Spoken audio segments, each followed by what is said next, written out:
Hello, my name is Arlette Spencer. Welcome to this episode of Inspirational Seniors. Today I'm talking to former nurse and accomplished local artist Fran Lauzon. Hi. Welcome, Fran. Thank you. I understand that you're originally hail from Ontario. That's right. And could you describe where you grew up and your childhood there? Well, I was born in London, Ontario, but I grew up in a small town called Mount Bridges, which has had a population of about 1,000 people. And I went to primary school there, walked to school each day. But for high school, we were bused to Strathroy, which was a large composite school. A lot of buses. I think there was 13 or 15 buses went into there. So the school was 1,000 students. And I finished my grade 13 there. Okay. And from there I went to the University of Toronto for a bachelor's degree in nursing. Okay. Did you have an inspiration for going into nursing? Yeah, my mother and I had a great aunt who were both nurses. They both graduated from Halifax General in Halifax. And they were both inspirational to me. So after you graduated, what did you do? I worked in Toronto for a period of time and at Sunnybrook Medical Center. And I became a head nurse very quickly there. And I left there after 5 years to pursue a master's degree in gerontology. And I went across the lake then to University of Rochester for 2 years. Okay. Was there something in particular that inspired your interest in gerontology? Yes, my grandmother. And she was had 5 children. My mother was the oldest. And as the grandchildren were born, she would go from household to household. So we all the grandchildren got to know her very well, and she was well respected, and well, she was actually adored by all of us. Oh, yeah. Nice. Yes, yeah. So after your master's, where did things take you? Well, I came back to Toronto, and I had been funded by the provincial government and was committed for 2 years back as a clinical nurse specialist. And for that period of time, I worked at West Park Hospital, which had been a sanitarium for TB, but it was now general care for gerontology. Got to see in person Terry Fox, because they had a unit that was to do with amputees and prosthetics. And as he made his trek through Toronto, he had to have his prosthesis repaired, and it was done at West Park. Oh, that's interesting. Yeah. So then you went on to work in a few other places in Ontario. That's right. Yeah. I moved from West Park to Parry Sound, where I became a director of nursing, assistant director of nursing, sorry. And that was quite a switch for me, because I had always worked in long-term care prior to that. Yes. And then in 1988, came to Medicine Hat as the director of nursing for the long-term care beds here. Before you came to Medicine Hat, I believe you were married. That's right, yeah. And you married Harold. Yeah, married. My husband was Harold Smith, and he had retired from Bell Canada by that, which is why we were free to move and experience new things. And we painted together. That was when the art started. Oh, okay. Well, that's interesting to know when things began. Yeah. Well, actually, for me, the art started right after I finished at the University of Toronto. I was tired of studying, and I just wanted to do something different. And I took a drawing class. So that was the beginning. For me, yeah. He was painting prior to that. You came to Medicine Hat in 1988. Can you explain? And I was the director of nursing over the Dr. Dan McCharles building, which was long-term care. Right. And I basically worked there until Premier Klein made changes to the health care. And I had to reapply for my position, and also then took over the home care as well.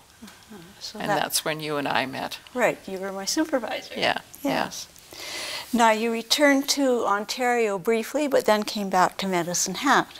That's right, yeah. And what did you work at when you came back? I worked in administration, and first my title was organizational assistant, and then I became a human resource advisor, working with managers, dealing with contract interpretation, grievances, disciplinary measures. And I retired from that position. Okay, yes. Now, you mentioned that you and your husband were both fascinated by art. Can you explain how that evolved? Well, when we lived in Ontario, we taught a little bit in our home. And we just advertised by word of mouth, and people would sign up for the classes and come and spend an evening with us. And we taught all levels of ages, but we taught watercolor. Yeah. That was the main, That's right. main medium, yes. And we were actually painting when we still lived in Toronto together. We would go out around and paint. And so you carried that on when you came to Medicine Hat? Yes, we taught a little bit in Medicine Hat. Yes. And eventually we had people that wanted to do something more than just the class. And Harold went ahead then and formed the Strathcona Art Studios, approached the city for space, Russ Clement at the time, and eventually in 1990 the club was formed and started meeting at the Heritage Pavilion, and then the Strathcona Centre, and then eventually the Viner Centre. So can you describe a bit more about how the club operated? It's basically watercolor, and at first it was just met once a week, one morning a week. People would come and gather, work on projects, a little bit of instruction. There was a chair, which was Harold for a long time, and he was a good teacher. And people enjoyed his humor and his a positive outlook on how to paint, and there was quite a following, and still to this day the ones that are still there mention him and talk about how much they enjoyed him. Yes. How many people were in the club on average? Average is around 45, 50 members, and that's been pretty steady over the years. Yeah. When Harold passed away in 2002, the club felt it significant enough, his contribution, that they gave him a chair at the Esplanade, paid for a memorial chair at the Esplanade.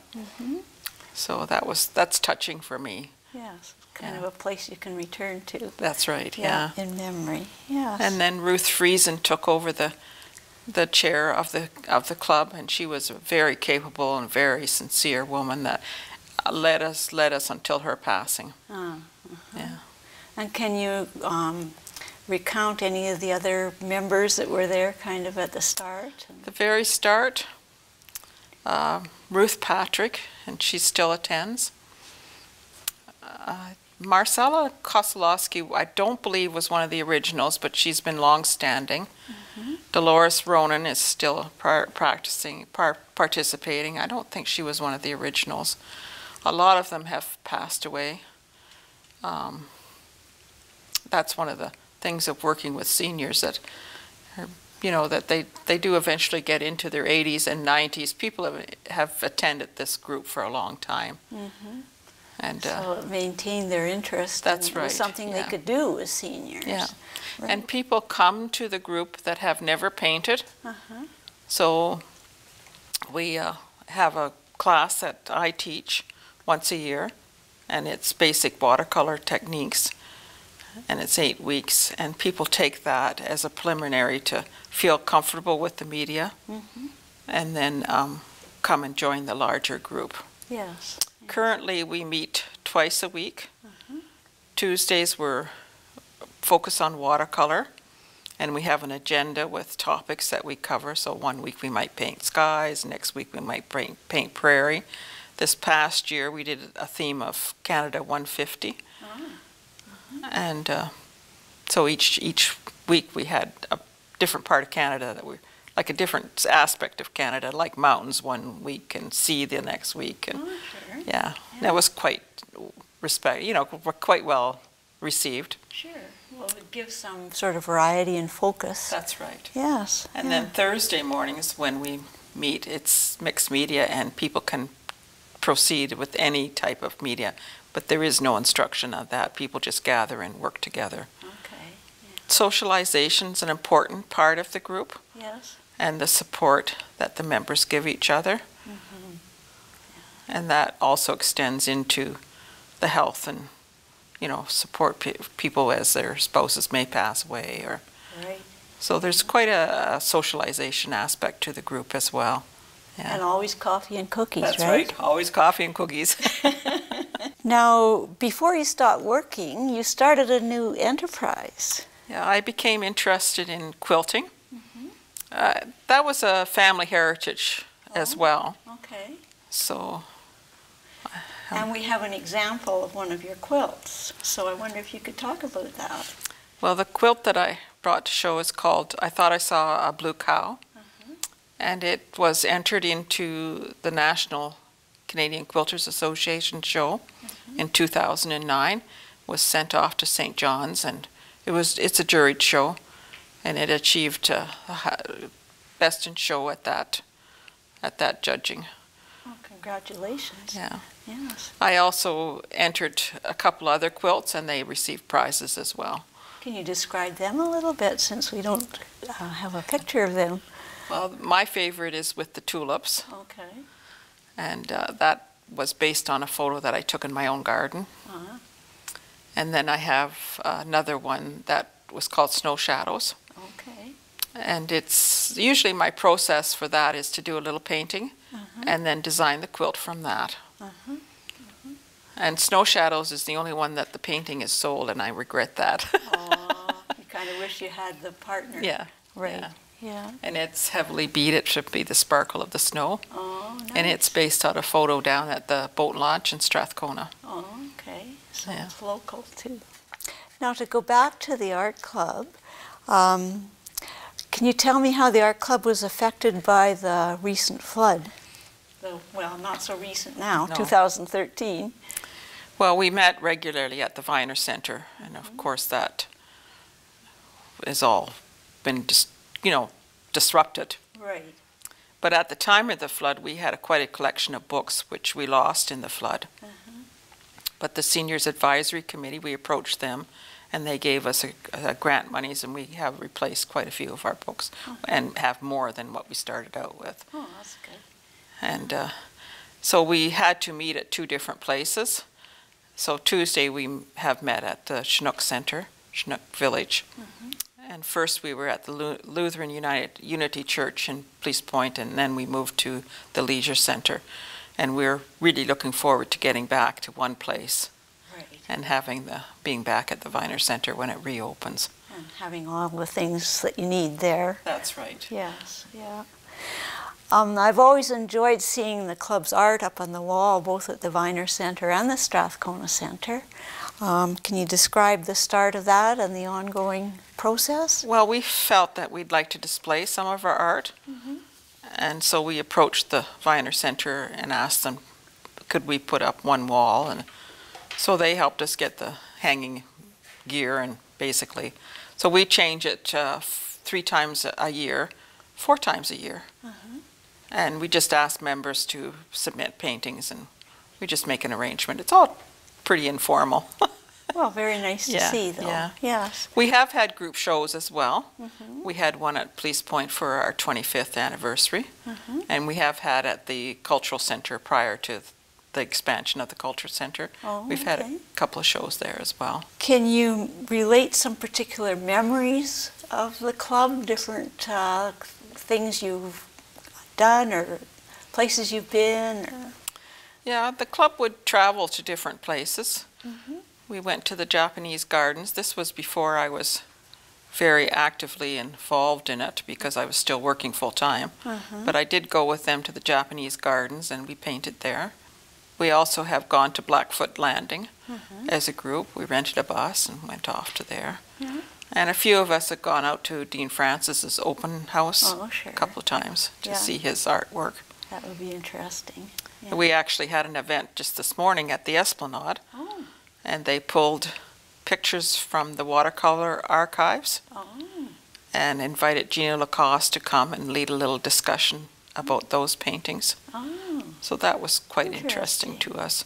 And Gina did a very good job of selecting a wide variety of styles and techniques, and it was an interesting morning. Yeah. Good. So we try and build things like that into our club. Sure. We also have twice a year a workshop Oh, okay. And sometimes it's a local person, other times we get people from out of town to come. And that's offered at quite a reduced rate. Okay. Who are some of the local artists that you've had come in to instruct your group? We've had Gina Lacoste a few times. We had Evelyn Kleiss with her great sense of humor. And we've had Maureen Newton from Inspire Studio come and give us instruction as well. What do you see for the future of the club and being in the new Viner Center? Well, we're hoping to carry on. Some of our members have quite liked being at Chinook because they live there, and so they don't have to brave the weather. Right. We keep attempting to recruit younger members because the group does change its membership, and we need to keep an eye out for having new people come out. You have to belong to the Viner Center to be part of our group, so it's... Well, and you're teaching the introductory classes should help with getting new members. Yeah. Yes. I also belong to the Hat Art Club, and my involvement there, I look after the life drawing sessions on Tuesday evenings, contacting the models and helping set the poses, and I really enjoy that. Yeah. What has being in the art clubs meant to you?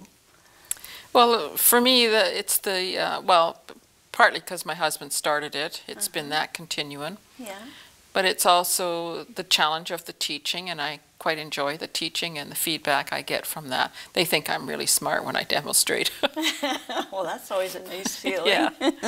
And I do enjoy the small teaching, like the sessions that we give on the Tuesdays are just small things, not versus the longer 8-week commitment. And I also really appreciate the support from the members of the group. Right. And it's for the art and also for personal support as well. Yeah? Yeah, it's like a little family in some for ways. Sure. Yeah. Now we have some of your art pieces here. Could you comment on them? I brought an oil painting of St. Patrick's Church, which I think people will recognize, and hopefully it's a little bit different view, looking down the river, back at the church from the river. And I brought a watercolor of Police Point, which is a little different because it's been varnished, so it's not framed under glass. And then the final one is of the Coolies, one of my favorite places to paint, which is north of Medicine Hat, looking across the river. The river seems to dominate in my paintings. I bought 3 paintings with river. Well, the river's a big part of the city. That's right. Yes. I enjoy going out to paint on location. I was in Kincooley today and looking at the fast-flowing water, sketching a little there. Can you tell me about some of the favorite things to paint and some of the challenges? Well, I paint in several media: oil, watercolor, pastel. Pastel's like little candies. You just pick that pastel up and work with it. Watercolor is challenging in the sense of you have to sort of really know where you're going with it, because once you have dark down, you can't get rid of it, basically. You can't paint over it as you can with oil. But watercolors was my original media, and I keep going back to it, so it's quite attractive to me. True. Yeah. Yeah. And you've had some shows. That's right. I had a show at the Cultural Center, and I had a show at Police Point. How do you see your art evolving as you go on? I'd like to do a bit more towards the abstraction. And I do see the Coolies, the actual painting of the Coolies is quite a challenge, but it's also an abstract kind of look to it. So I've grown to like this landscape very much. It's very different from where I grew up. Right. And it's a subtlety that's challenging and grows on you. Yeah. So what has art meant to you in your life? Well, I recently read that one of the comments that Lauren Harris made was he could not imagine a life without creativity. So in the quilting and in the art, it's been, a life that I've enjoyed, making things, making art, making the quilts. And I keep doing it, keep going back. I get discouraged from day to day, and you think one day it doesn't go well, but you keep doing it and keep working away at it. And it's just a big part of your life. That's right, yeah. Yes. Yeah. And I'll probably keep doing it as long as I'm well and healthy. And you can, yes. Yeah. Well, Fran, thank you for your contributions, both as a nurse and as an artist, to us all, and particularly to seniors. We appreciate you coming to talk to us about it. Thank you very much. Thank you. Thank you for watching this segment of our oral history project, where we interview seniors that are inspirational to us all. These are people that have made significant contributions to the lives of other seniors, both with their leadership and their passions. For more information about the Viner Center Art Club, please contact the Viner Center. Thank you.